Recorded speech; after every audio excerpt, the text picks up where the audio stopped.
Today we're in the heart of Devon at a painstakingly restored medieval monastery.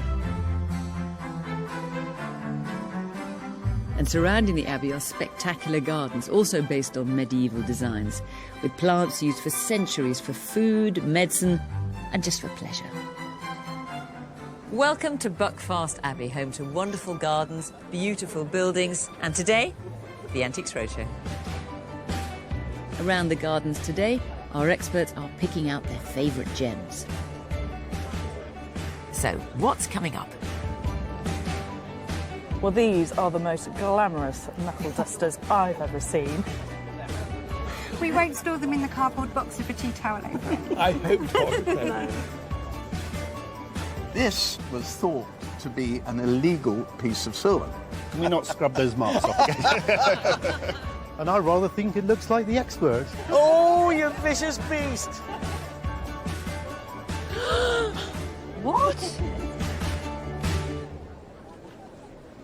So we've got two well-loved rabbits here.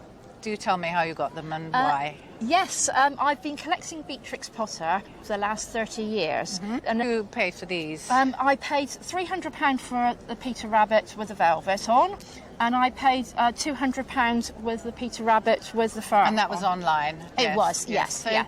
So, well, that's very, very interesting for me because being called Bunny, I actually collect rabbits. So I have actually got two of these, and I got one of these.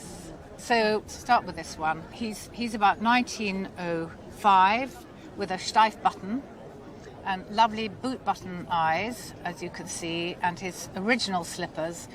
This would have been much bluer, darker blue, Yes. his waistcoat.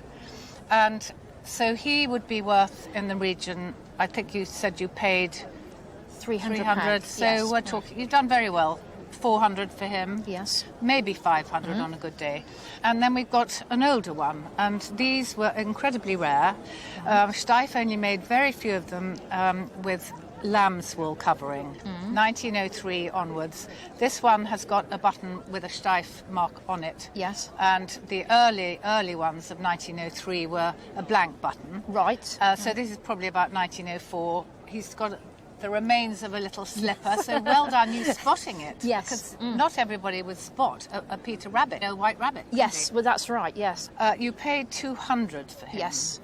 I don't think he's worth a lot more than No, 200. no.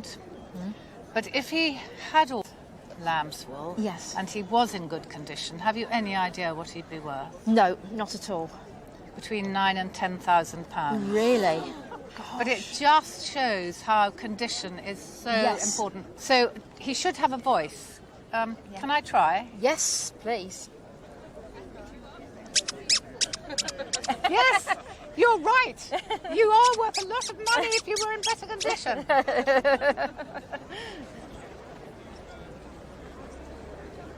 You've brought in a case, Yes, which I assume has something in it. it has. That's good. You can open it if you want. Now, whatever is in this has some degree of importance. Let's have a look. Right. It's always slightly terrifying opening It's old quite documents. It is old. It's 1778. That's right. This is a warrant to stop you being press ganged. That's right. A press gang exemption letter. Yes. Exactly. Now, press ganging, it was the scourge of any of the seaports because the Navy, from Elizabethan times, never had enough seamen. Press gangs would go around and pick upon, how can I put this nicely? If you'd had one or two too many rums or beers and you were staggering helplessly around the docks, you might find a slight blow on the back of your head and wake up on one of HMS ships. You could, however, get one of these. It's an exemption, and you couldn't be pressed unless it was a crisis. Right, this is John Pickersgill. Pickersgill. How did you get hold of it? Well, it's been in the family for as long as I can remember. There's quite a large family connection with the sea. My grandfather was a ship's engineer. Right. And we go right the way back to a great-great-uncle who was a captain of a Royal Navy ship in the 1790s, so it could have come from him. We actually keep it in a sea chest at the end of our bed. Oh, very stylish. Just to keep it safe. It mentions that he was exempt because he was over 55 years old. Yep. And you've got other exemptions with people like apprentices who were in its time, very valuable document. In its time now, I think that's still a very valuable document. I mean, we do see them, but I would think it's in very nice. You've got it's proper case for it. Case there. I think if this went into auction, I think you pay the thick end of £500 for that. So yeah, that is a fascinating thing.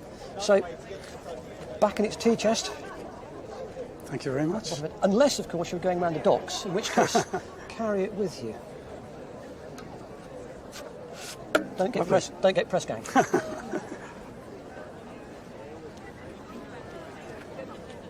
Well, these are the most glamorous knuckle dusters I've ever seen. How have they got into your family? Well, all I really know about them is that my father travelled through South America and he collected these and bought it for my mother on the way. Oh, how fantastic. So what was his role? What was he doing to be travelling so much? He sold textile machinery. Oh, great. Well, and I'm coming back with, well, sparklers like this, and your mother must have been delighted. She was very glamorous in them. Well, the fact that he was travelling in South America fits in perfectly because they're actually all by a designer called H. Stern that was founded. I wonder if he actually, really did go in and choose these for her and just have them made for her or whatever, but they are stunning designs. And Hans Stern actually started the business mainly as a gemstone dealer and one of the finest gemstone dealers in the world, and are still going on in really strong business today. Yeah. So really good fun. If we look at them in order, I mean, do you have a favourite to start with? I quite like a little square one. Oh, I know, I love that. That is. I think I could wear that one. Well, yeah, well, you wear them all very well, so maybe not all together, but they do look good. But the centre one, this is full of vari-coloured sapphires. We've got a whole variety of different colours there, all set in 18-karat gold, and all probably from around about the 70s. So they've got that really glamorous feel to them. It was about going out and having a good time during this period, and making sure that your jewellery was full of beautiful gemstones, as we see here. This one here is set with amethyst and again shows all the qualities of 1970s jewellery, bringing in texture, again smooth gold. It moves, doesn't it? It's a solid piece, but it's got movement to it, and it's great fun. And then this one over here, wow, my goodness. Well, it's actually set with green and pink tourmalines, and tourmalines grow in a crystal that is half pink and half green, and so they're great fun, really good crystals and beautiful gemstone. Traditional Bombay style ring and mount, again typical of what's happening during this almost cocktail society. Jewellery. Really great fun. So if these came up for auction, I would expect probably the centre one to be making somewhere between 1,500 and 2,000. Gosh. Yeah.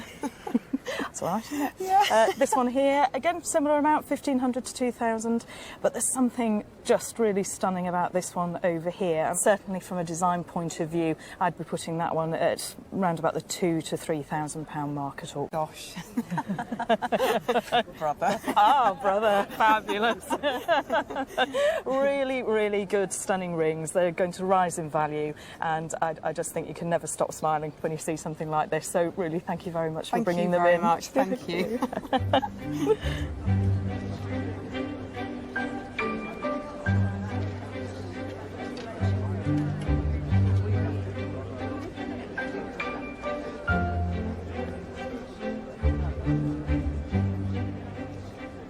You brought in the most marvellous collection of vibrant children's illustrations for children's books, and it's such a vast collection, and they're so bright and unfaded and all this sort of thing. Who is Marion Urry, who is my grandmother, my late grandmother, and you wouldn't have heard of her because she only had possibly 1 or 2 books published. So I don't think I've ever heard of her. No, you wouldn't. But No. Urry, U-R-R-Y. Yes, unusual surname. So, where are you keeping them at the moment? I mean, they're not in a cellar or in the attic or something like that. No, they're stored in a cardboard box with a tea towel over the top so they don't get a the clean sun tea on towel. them. A clean, very clean, yes. Was this what she was trying to make money out of? Yes, it would have been. She was a commercial artist, am I right in saying? She, in the 1950s? Yeah. And the lovely illustration at the bottom there of the silhouettes of the mice and all the rest of it looking on this wonderful spread. Tell me about these little animal ABCs. So the ABC book, there was one that was published with, I think there's probably various artists in here.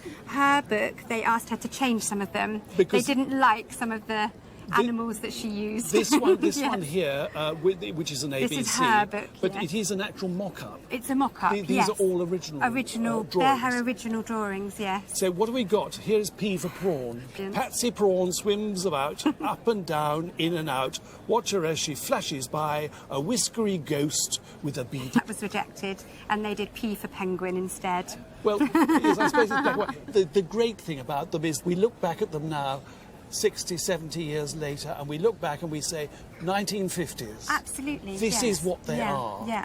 And people are collecting 1950s children's books. They have been for a long time. Right. But to find the original artwork, here it all is. Her complete, not complete, but a large body of her work. Yes. I have no hesitation in valuing them at £5,000. Wow. Crikey.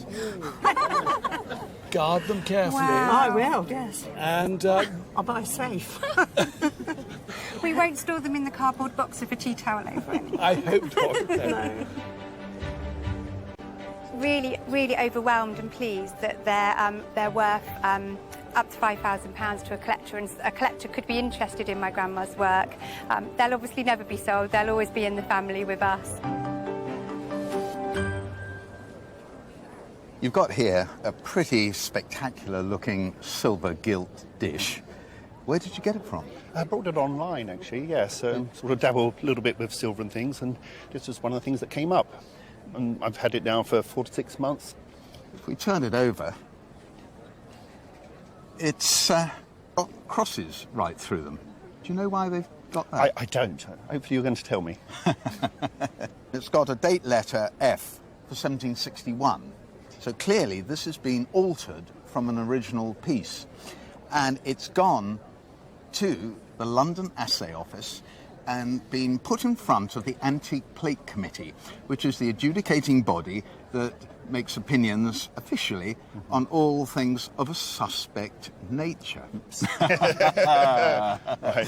And this was thought to be an illegal piece of silver. That's why it was sent in. Right. It was altered in the 19th century from something much plainer into something different. Yeah. It was probably something like a large meat dish or a salver that was converted into this sort of hubcap shape, but deemed to be what's called an illegal alteration. Right. So in order to make it legal, they cross out the marks, but they remark it. And these little marks at the top here, LAO, London Assay Office. Very recent mark, 2018. Wow. What did you pay for it? Around £800. Okay. Well, I'm glad to tell you that you paid not an over-the-top price. It's worth somewhere between £700 and £1,000, so right. You're pretty much on the money there. The only bad news is, for you, if this was genuine, we'd be looking at 10 times that. Ah, oh dear, right. Dear me. Can we not scrub those marks off again? That would be another offence, and a criminal offence at that. But, you know, it's a good piece of silver. You could put fruit in it, you could have your cornflakes out of it, you could put it on the side of your car. Fantastic. Thank you. Thank you. I love this sort of thing, but the first thing I'd like to turn this lamp back into a vase. So hopefully this will come out all right. How about that? But That looks better. right, get rid of that. Thank you. Now you have a beautiful yellow and green vase. Where'd you get it? I inherited it from my mother when she died 30 years ago.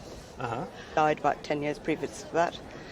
I remember it from the 50s from my aunt's house, but I can't tell you anything more than that. It's now back to being a vase. It's a Chinese vase. This side we've got a lotus pond. If I turn it round here, we've got peony, we've got rockwork. This side we've got some prunus in flower, we've got some birds flying up there. This side we've got chrysanthemum, and we're back to our lotus pond. But the colour palette of this vase is what's so unusual. Okay. We've got the green enamels here, we've got aubergine enamels, and if we took the yellow off, we would call it a famille verte vase. The term famille verte was coined by French antique dealers in the 19th century because it's green family. Famille verte was very, very popular then, but better still was famille noire, which has, just like this, but everything that is yellow here would be black, and famille jaune, which is even more unusual, which, as you would imagine, it's yellow. Is yellow. Did you say you were going to give this to a charity shop? I was. I didn't go with my colour scheme at home, but my daughter persuaded me to keep it because she liked it. But you still might give it to a charity shop? No. Oh. Afraid not. Right. Well, I think it's worth about £2,000. Really? Okay. Thought you were going to say 20. No, you didn't. I don't believe you.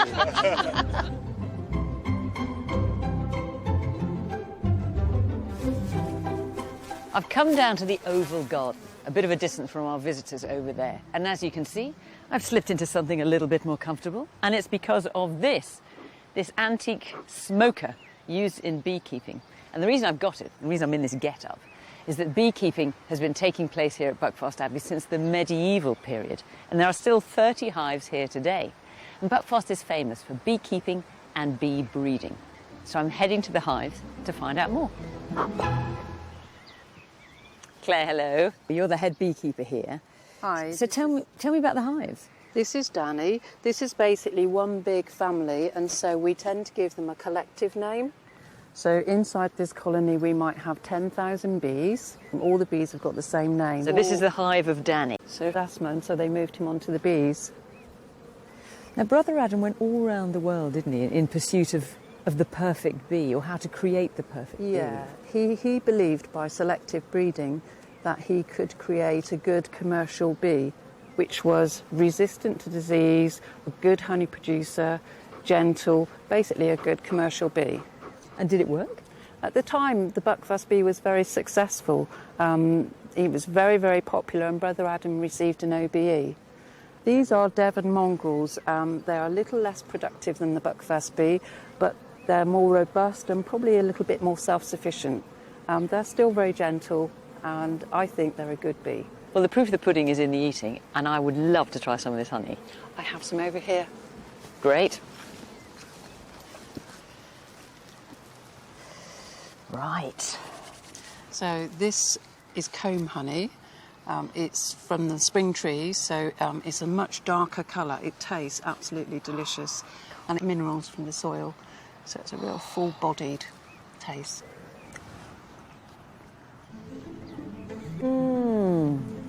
Oh my gosh, that is delicious. Well, I'm going to stay and tuck in here. All our experts are busy over there. But should we go and see what they're up to?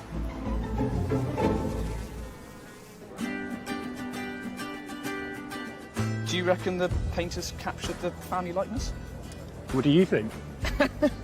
It was my wife who bought this one, which she said you quite liked. I think she paid £2 for that. Yeah, well, that's, it's great. Which I mean, isn't it's a bad. bargain, because it's got to be worth at least a tenner. But I...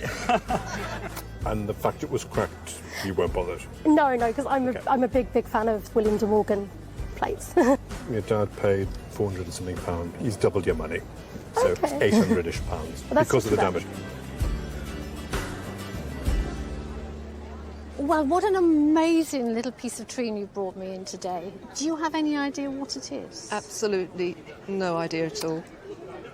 Obviously, you know how old it is because it's got a date on it, 1751. But it's actually what's termed an apple corer or an apple scoop. Now, it's been made since Roman time. The fact that this one is a fruit wood and it's possibly a cherry wood. I think it was more made as, not necessarily so much for use, but more as an ornamental piece and probably a love token. And in fact, it's got the initials on it, and then we've got the date 1751. So how come you have it? Well, my father was given it by a work friend, and the reason he was given it was to give it to me because my initials as a small girl, which is when I was given it, were C and F and the other way around. So this friend of my father's thought I might like it. Well, it's a really rare piece. We do see quite a lot of these apple scoops from the 18th century, but what makes this particularly nice is the fact that it's dated and it's initials, so it actually could be a documented piece, so somebody could do a little bit of research on it. But, you know, I think it's absolutely gorgeous, and there's a very strong market for this type of thing. And I wouldn't be a bit surprised if this were to come up for auction. It would probably make somewhere in the region of about £800 to £1,200. Oh, good grief. I'm amazed, absolutely amazed. But it's been in the family now since I was a little girl, so I'll keep it for a while, I think. Yeah, I think you have to really, don't yes, you? Indeed. Well, thank you so much. I knew there was a reason it was along. Where did you get it from? We got it from Beijing, and it was more than 10 years ago. And why did you buy it? It's beautiful, yes. You know, and also it carries a long history. You know, the place we got it from, they told us it's a robe worn by an official's wife. Yeah, it's about 200 years old-ish, but yes, I don't know. I'm not an expert. And what would you call this kind of robe in Chinese? In Chinese, it's called a xiapi. Xiapi. And this area here, this section here, is the rank badge, the badge of the rank of the person whose wife wore it. In China, there were various different ranks, some civil and some military. Do you know whether this is military or civil? As far as I know, it's a civil. And that is because it's a bird. It's a bird, yeah. And so all the civil important men had birds on the badges, and any military ones had animals. So this is quite a high-ranking person. It's extraordinary. Do you pay quite a bit of money for this? Maybe around 1,000, 1,500 pounds at the time. That's a pretty full price. I think if it was to appear at auction, because of its general condition. I mean, these are all traces that show it was part of history and it was actually worn, and some of the fading. I mean, look at the colour of this, and this would have had very bright colours on it too, originally. But it dates, I think, a little later than maybe you were told, from the second half of the 19th century. All right. But it's still a piece of history. And if it was to appear at auction, I think it would probably fetch a little less than you paid for it. Okay, we just love it. You know, it's like love at first sight when we saw it, or I just couldn't stop. So in that case, can I ask you, will you ever wear it? I did once, who knows, again. Well, look, I'm wearing mine and I think you should wear yours. Okay, I will, thank you. Until I ask the cameras to zoom out, I don't think anyone watching will see what we've got here, the wonderful scale of these pieces of furniture. Just look at this. Now, there has to be a story here. I mean, did you make these? No, it's life. He was self-taught, antique dealer, restorer. Self-taught? Yes. Wow, yes. And we have about 38 pieces still within the family. This is just a small selection of them. And they were made over a period of many years. The first piece, which is the bureau there, was when he was 17 years old. And by comparison to the other pieces, I think it is fairly primitive. Gosh, I couldn't have done that at 17. I couldn't do it now either, but this is fantastic. So is this a progression of pieces? Most of them seem to fall within the 1970s, 1980s. Was that in retirement? Which was or after he'd retired from dealing in antiques. The clock that's sitting between us here was one piece that was made in his early days. And this, I mean, I'm dying to have a go with this. I mean, look at this, the drawers. I mean, it's just beautifully made. The scale is so wonderful, proportions, the wood. One thing I'd pick him up on is that, as far as I'm aware, they didn't make walnut sofa tables in the late 18th century, and this is what this is copying. Okay. So, black marks. But just look at this. There were no black marks at all here. And this, but... He made all the... He made all that? All that as well. Desk, I should say. The handles on that are all handmade, All by handmade. him as well. And here are some of the tools he used to do it. They're just some of the tools. Yes. They were all hand tools. This is a fantastic spread of things. And did you... I mean, I spent time with my father in his workshops and my grandfather's workshops. Did you work with your father? Did you sit with him? And I never actually saw him making any of this. Most of this, I believe, was made after I'd left home. Whilst we in the family knew about many of them, most of them turned up, bundled up in newspaper, in a drawer, in a chest of drawers in his bedroom, which we found after he had died, sadly. So it was a secret of his... Well, I have to value them. I mean, about 20 years ago, I commissioned one or two pieces for someone, and they cost then about £1,000 each. My goodness. And you've got how many pieces? There are 38 pieces in total. Well, my maths roughly works out 38 times 1,000 is £38,000. How astonishing. Isn't that wonderful? And then, incredible. But just look at these, compare them to this huge, wonderful, great abbey in the glorious sunshine. You've got these incredibly beautifully made pieces of furniture. Yes. And an abbey made by the monks themselves. I mean, it's wonderful, wonderful, yes. Wonderful. Thank you. Thank you so much. It's just a wonderful, wonderful thing to show the industry in quiet places of the human being, how clever we are and how all this unknown skill to go on.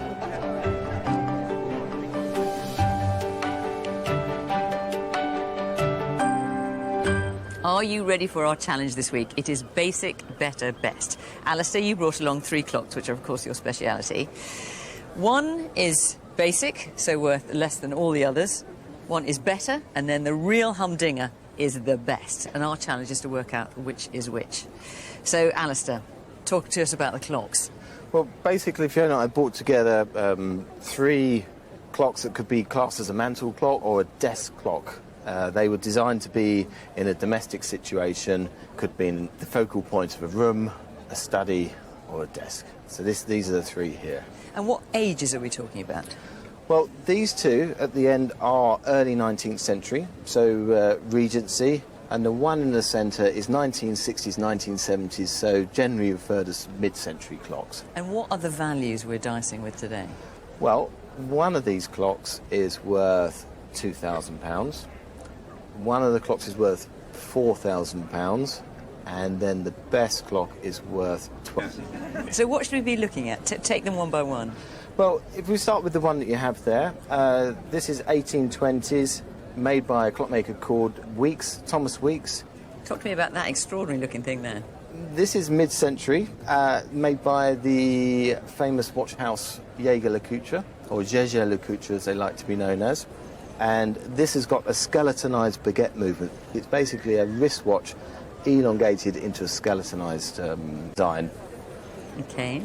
This clock, if I was selling it, I would sell it as a library clock. But one thing I would say, you're looking for something that could be of museum quality. Well, now, I've got to ask you, since you're standing here, Father Christopher... Set me up now. Well, I imagine you don't generally concern yourself with such earthly matters as value of clocks. Yeah, well... But have you got a view? Have I got a view? Well, it's the first time I've seen these. Well, same here. So I am no authority on clocks whatsoever. But I would fancy the middle one. The middle one as the most expensive. Anyone take a different view? Sorry, that one there on the right. You think that one over there is... I might be wrong. Is the best? Yeah, I've just got a feeling. The left here is the most expensive one here. So you've now got 3 different options. We have, we do. Well, do you know what? We might have had divine inspiration, so I'm going for the one in the middle as well. Right? So I'm going to say basic, better, best. Well, it's fantastic. I can see why you made those choices. They were just the wrong way round. No. So this one is the most expensive? That's the most expensive. Thomas Weeks is a very highly collectible. A very well-known name, very of course, well-known name. So this is the best at £12,000. Yes. So I can see why you winced when I picked it up earlier. So this is basic at 2,000. That's better at 4,000. Got it wrong again. No help from you or you, Father Christopher. Not at all. You don't go on looks.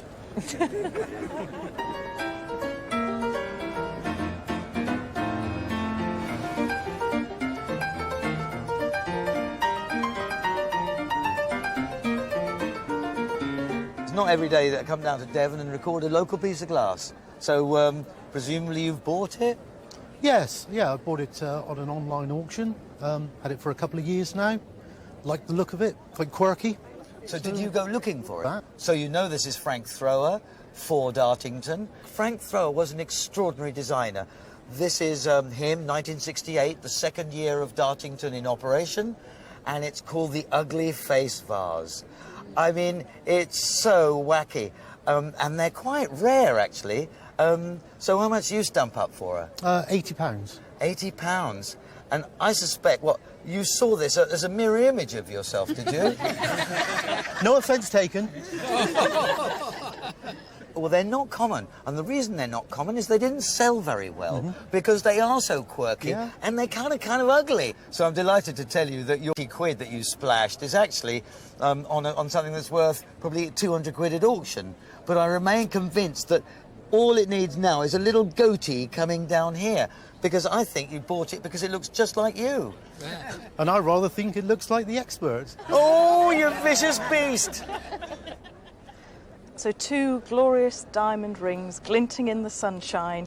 Please tell me you wear them. I do on occasion, yes. Yeah, well, that's good to hear. Do you have a favourite one? I prefer this one. Oh, right, yes. Why? I love the shape and quite like the 3 stones. Yeah. This one just looks a bit busy. OK. So how did they come into your possession?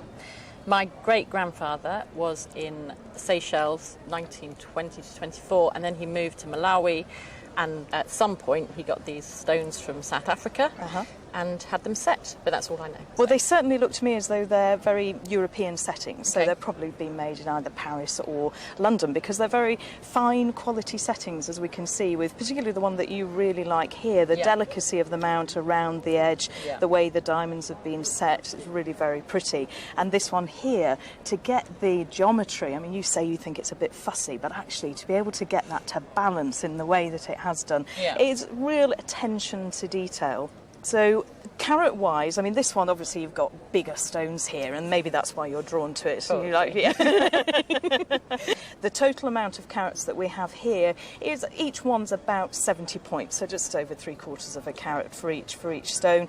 With this one here, we've probably got maybe up to 2 carats in total with regard to those stones as well, and both of them set in platinum. This one has no marks on it, but we know that it's made of platinum because of the quality of the metal and the way it looks. This one, inside the shank, has got a very, very faint and worn signature. If I said to you, which one do you prefer now? I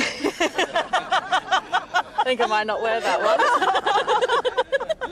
Oh, goodness. Right, OK. No, you've got to wear them. You've got to wear them. Everybody else in your family's worn them, so you have to carry on wearing them.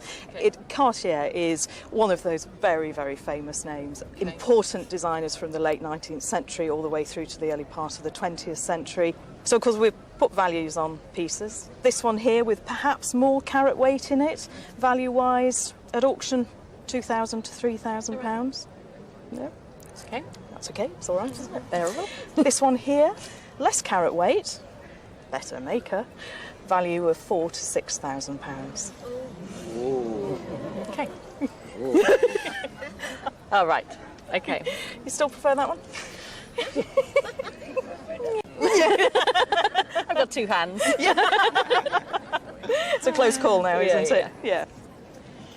I see a lot of autograph albums on the Antiques Roadshow, and they're normally about this size, you know, so big, very thin. You've brought in this magnificent, large, leather-bound autograph book. How on earth does a young lady like you come to own such a tome? Well, our family used to own and my great-grandfather was the theatre critic for the papers, so he got to meet lots of amazing and famous people that way. And this was end of the 19th century, beginning of the 20th century? Yeah. Yeah. Well, look, because it's so thick, I had a little bit of a sneak preview earlier, and there are hundreds of signatures and little ditties and drawings in here. But in fact, there's a very, very famous gentleman, a great hero of mine, whose signature is here, Winston Churchill. Now, that could have come from a letter, and of course it has been cut, and so your great-grandfather, I think, has put a black line. But, you know, that's quite a valuable little signature in its own right. And you can see how meticulous he was. But it was this one that I also saw, the signature of Jules Verne. And this is dated 1904, something about, thank you for your amiable letter. But I mean, the man who wrote Around the World in 80 Days. Yeah. I mean, it's just fantastic, isn't it? I've been sort of totting up in Okay. my mind just how much all these are worth. 400 or 500. Wow. The Jules Verne letter is worth around £1,000. And then all the others, and there are literally hundreds. So overall at auction, I'd anticipate an estimate of around £5,000 to £8,000. Wow. Yeah, so Okay. you're a very lucky woman. Yeah, it's an extended member of the family, so we'll keep hold of it for a long time. Yeah. Fantastic, good to hear. You've come to the right place. Have I? A place of prayer. Right. Now, what's the link? I have no idea. What is it? I've always believed it to be a Chinese incense burner. An incense burner? Yes. For burnt offerings. Right. You see, the vapours that arise from the offerings are offerings to the gods, to the spirits. Right. So, in a religious setting, we are offering with this incense burner. You're quite right, it is an incense burner. Let's just take the top off. How did it come to you? It came via my great aunt and uncle who lived in Shanghai in the 1920s. What about the decorating? About it. Okay. At all. It's slightly unusual, actually. Right. Normally they're very plain on the outside, but here you've got a very elaborate moulded design, and you have this rather ferocious mask here in the front, and then as we go round, there are more sort of fragments, it would appear, of masks. And until you come round to the other side, and there is another mask. Now, when I say mask, can you see what I mean? There's a pair of horns here. Yes. Lovely. Yeah, very, very nice indeed. The wooden lid is much, much later, and the finial on top has been added even later still. It would be lovely to have had a really nice piece of jade, but instead of which you've got rather a manky piece of soapstone, I'm afraid. Right, so that's fine. An incense burner for making Offerings. supplications to the spirits. Have you made supplication to the spirits? I'll tell you about this. All I wanted to know was how old it was. Okay. And what this was. Okay, so I've disappointed you on that. Well, I've told you how old it is, and that's it then. Nobody wants to know any more. it would be nice to hear if there's anything value in it. Oh, right, okay. Value, okay. Well, I'd like to say it's probably worth between £100 and £200. Because I wouldn't mind buying one for that. But in reality, I think it's closer to somewhere around 4,000 to 7,000. Oh, right, crikey. So that's very slightly nice. better news. It Yes. is. So thank you for bringing it along. Oh, thank you very much, Lars. Really enjoyed that.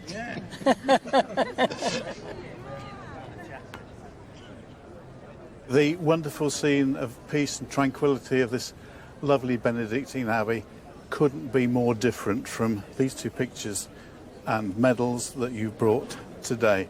These are very clearly pictures of troops and the rewards of their gallantry. So would you like to tell me what they are, please? Well, my Father's World War He was twice wounded and twice received the Military Cross. He had a younger brother who was born in 1897, was killed in action on the 8th of August 1918, and he too had won the Military Cross twice. My father was so admiring of his younger brother that he wanted to dedicate something to his life. And so he asked a friend of his, the artist Gilbert Holliday, if he would paint these two pictures as a memorial to his younger brother. My uncle is depicted in both those paintings. I have to say, I think they're a wonderful memorial because Holliday was a very graphic artist and he was well known for his horses, and he's really captured the battery coming into action there.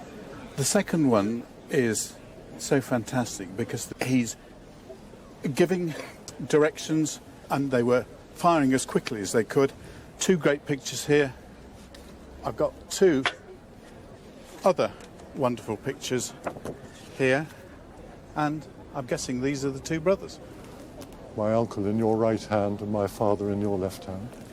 That's absolutely wonderful. We can see to the bronze plaque that everybody who died, their families received. Have you thought about what they might be worth? I have actually no idea, I'm afraid. Well, let's deal with the two pictures by Gilbert Holliday. They're worth about £600 each. If we then move on to the medals, let's deal with the surviving brother first. That is worth something like £2,000. The dead brothers, 2,500. Right. Well, thank you very much indeed. Well, thank you for bringing them. I'm humbled to see them.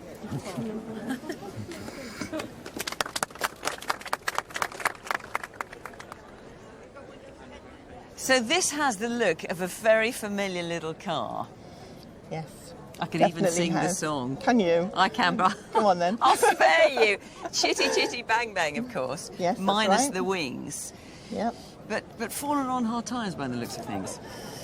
Very hard times. I found this, we call it a girl, little girl, in the back of a trailer going to a tip. So the front of the eyes were looking at me saying, save me, save me. So I stopped the gentleman and said, you know, what are you doing with them? He said, I'm throwing them away. He said, what are you going to do with it? I said, I'm going to take it home, pot of plants in it and nice draping flowers and put it in the garden, which I did for several years. So that's why it's covered in rust. Yes. So how can we help you with your Chitty Chitty Bang Bang car today? Well, I did a bit of exploring after seeing another pedal car on your show, and I found out that there were only 12 ever made by Pines of Italy, and I researched and found one in Liscard Museum, which is just down the road. In obviously much better condition. In much better condition. And I found out that only 6 had ever been found, and this was number 7.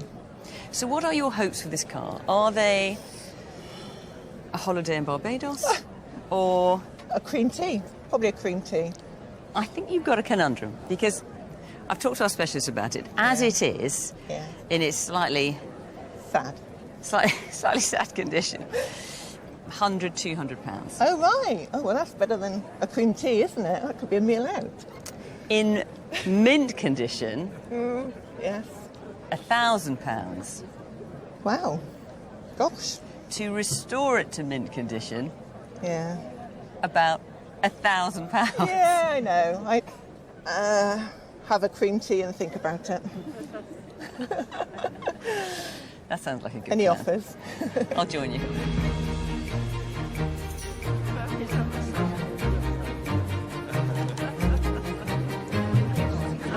He's a bit nervous. It's a fantastic display of animals. Wonderful. A Noah's Ark with, I did a rough count, it's about 150, maybe 160 animals. I think they kept jumping around, so some of them were counted twice. Tell me your connection with it. They belong to my grandmother, but as children, we used to go to her house, and they were always in the cupboard, in the drawing room. We knew exactly where to go, and we'd get them out and play with them. And this was from, you were aged from what? So I guess age 3, 4. Fantastic, wonderful. Now, I have to ask you, do you have a favourite? Well, the butterfly, because it's so extraordinary, and the way it's been painted, the wings have been painted, and I think that's one of my favourites. Rather sad there's only one of them. I know, I know. Obviously, in playtime, one of them fluttered off. Yes. I'm a bit of a fan of Noah's Arks. I've got a Noah's Ark at home, and so it's lovely to see one today. They tended to be made in a particular area in southern Germany called Erzgebirge. And that was an area which was very forested, and it was known for wooden toys. That's what they did. They produced wooden toys. And it was a real cottage industry within the Erzgebirge region for the Noah's Ark makers. Well, we know that they were busy making them in the 1830s. And, I mean, if one looks at the sort of front row that we're looking at, this roll call, so we've got canaries and moles and Noah and all his family. You know, I would have said that that's Noah there in the brown. Now, when you were playing with those as a child, what day of the week was it? On a Sunday, normally. That's important. Yes. Because this is what's known as a Sunday toy. Because in religious households, you weren't necessarily allowed to play your normal day of the week games. You would have to play a game that was somehow related to the Bible. Were you from a household like that? Yes. And because of that, being played with one day of the week, they got a seventh of the playtime. Yes. So so there you have it all. And I wouldn't be surprised if this didn't fetch perhaps £2,000, £2,500 in auction. It's not going anywhere. It'll stay in my house. I know. But I'll have to decide who to leave it to. I have 15 great nieces and nephews so far. Do you know, I think it's going to be huge fun. You can set up the Noah's Ark lottery. Yes. Good luck with it. Thank you. Thanks very much for bringing it in.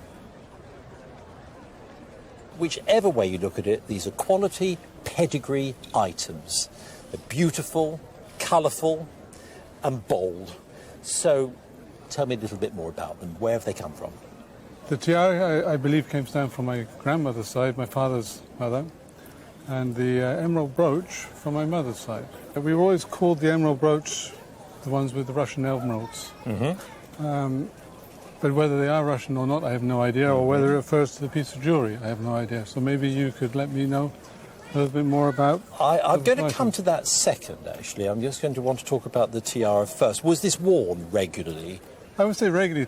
Nowadays, you don't have many opportunities aren't there to wear these type of things at wedding. And that's generally when it gets rolled out, is for weddings.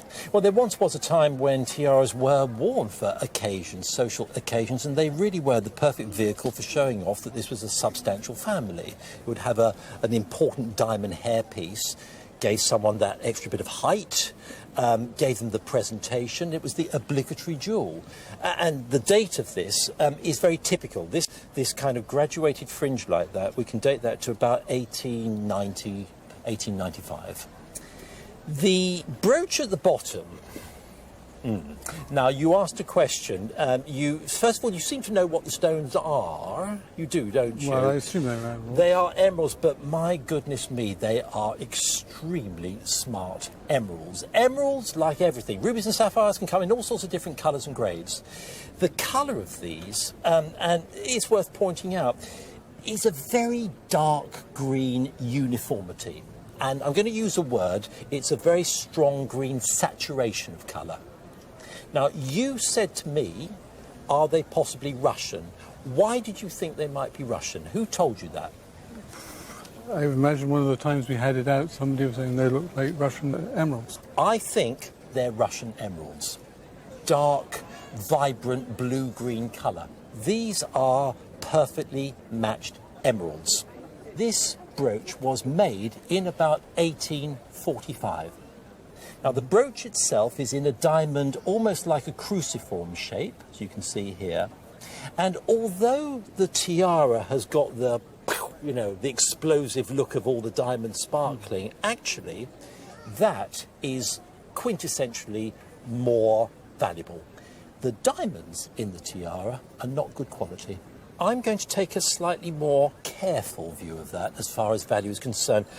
I think £4,000 to £5,000 on the tiara is ample at auction. The emerald and diamond brooch, totally different. Consistency, quality, age, beautiful emeralds. It's got it all going for it. Double the price. That is £8,000 to £10,000. Very nice. Very nice. I think so, don't you? So, everybody knows this is a teddy bear. Yes. Do you know what it is? Well, I believe it's a teddy bear water bottle. Yes. It belonged, and when she passed away, it went to my mum. And now I'm the custodian of it at the moment. Well, I must admit, I hope I didn't give you too much shock. When I saw you coming to my table, I think I screamed, didn't I? Yes. I was a bit nervous. I was thinking, oh, maybe it's not the bear I thought it was. Well, it certainly is. And for me, I can't tell you, that's why I screamed, because A, it's a Steiff. B, it is white, which is incredibly rare. Oh, wow. And it's a true white because it's got the brown, not the black nose. A lot of the white ones are faded, and you look under the arms and you can see what they really colour. Oh, right, okay. Because the sun and all the rest of it has faded them. Right. And then, looking again, you're right, it's a hot water bottle bear for a child to take to bed with. I mean, it's just fantastic. And anyway, it's by Steiff. It's very early. The button in the ear is a blank button, which makes it even earlier than the one that has Steiff on it. Right. So this is one of the early hot water bottles, because after this time they had zips down, and this has just got hooks and eyes. My mum did either. It was just Well, it doesn't. Well, I'm surprised, because inside should be the size of a baked bean tin, a tin, with a brass screw on the top to put the water in. And after that, a few years, they decided that it was a little bit dangerous because it wasn't very safe, this screw top. Right. And so they didn't make them after that. Okay. And inside here is a bit of stuffing because someone has taken that tin out. So we are talking about a Steiff teddy bear, circa 1904, incredibly rare colour, a rare size, because most of them were smaller than this. Yes. And value-wise, 15,000. What? 15? Really? And it's just been put in a bag in the wardrobe. Well, thank God it was, because it's in such good condition. Oh, is that why You're it's right. kept its colour? Do you think? Make me Because cry too. it's been kept out of. Oh dear. Incredibly rare. Oh, it's lovely. Well, thank you very much for bringing him in.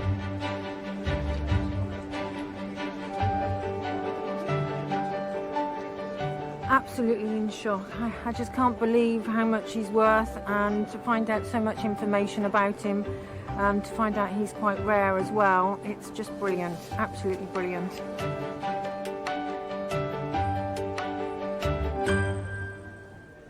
And we've come to the end of our day here at Buckfast Abbey, and we've interrupted the usual monastic calm of this beautiful place with our thousands of visitors and our noisy crew, and we've thoroughly enjoyed it.